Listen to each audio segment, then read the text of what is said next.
Numbers chapter 6, the law of the Nazarites. Again, the Lord spoke to Moses, saying, Say to the sons of Israel, when a man or woman makes its special vow, the vow of the Nazarite, that is one separated and dedicated to the Lord, he shall abstain from the wine and strong drink. He shall drink no vinegar, whether made from wine or strong drink, nor shall he drink any grape juice, nor eat fresh or dried grapes. All the time of his separation he shall not eat anything produced from the grapevine, from the seeds even to the skins. All the time of the vow of his separation, no razor shall be used in his head until the time of his separation to the Lord is completed. He shall be holy and shall let the hair of his head grow long. All the time that he separates himself to the Lord, he shall not go near a dead body. He shall not make himself ceremonially unclean for his father, mother, brother, or sister when they die, because the responsibility for his separation to God is on his head. All the time of his separation he is holy to the Lord. If a man dies very suddenly beside him and he defiles his dedicated head, then he shall shave his head on the day that he becomes ceremonially clean. He shall shave it on the 7th day, the end of the purification period. On the 8th day he shall bring 2 turtle doves or 2 young pigeons to the priest to the doorway of the tent of meeting. The tabernacle, the priest shall offer the one as a sin offering, the other as a burnt offering, and make atonement for him concerning his sin because of the dead body. He shall consecrate his head the same day. He shall dedicate himself to the Lord for the time of his separation, and shall bring to him a male lamb a year old as a guilt offering, but the previous days will be void and lost because his separation was defiled. Now, this is the law of the Nazarites. When the days of his separation and dedication are fulfilled, he shall bring the offering to the doorway of the tent of meeting. And he shall offer his guilt to the Lord, 1 male lamb a year old without a blemish as a burnt offering, the 1 female lamb a year old without blemish as a sin offering, and the 1 ram without blemish as a peace offering.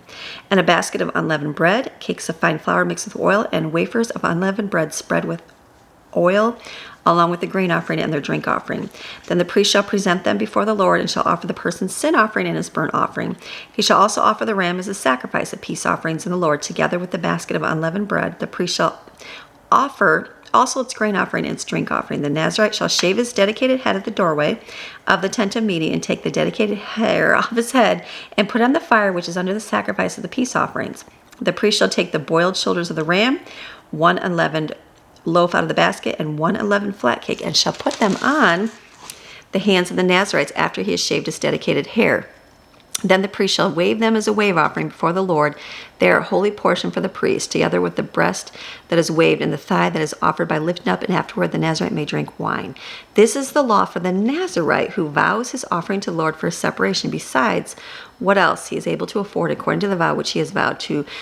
So shall he be according to the law for his separation and abstinence. So the Nazarite vow is a special dedication to the Lord. They couldn't drink wine, they can't touch dead people, they can't shave their head. That was just the rules special for them. There were some famous Nazarites too. I looked this up. There was Samson, Samuel, and John the Baptist. Pretty neat. A little information there.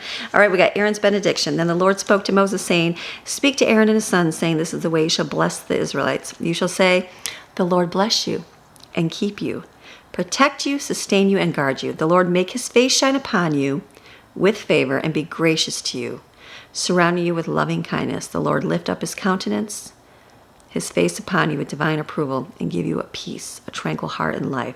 So Aaron and his son shall put my name upon the children of Israel, and I will bless them.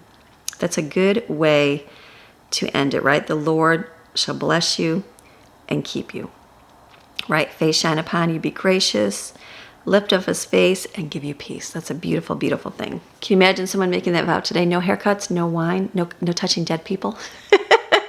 Samson was a famous Nazarite, and we're going to read it, and he's going to break all 3 rules right away. And it's all about self-control. That's what we're reading about.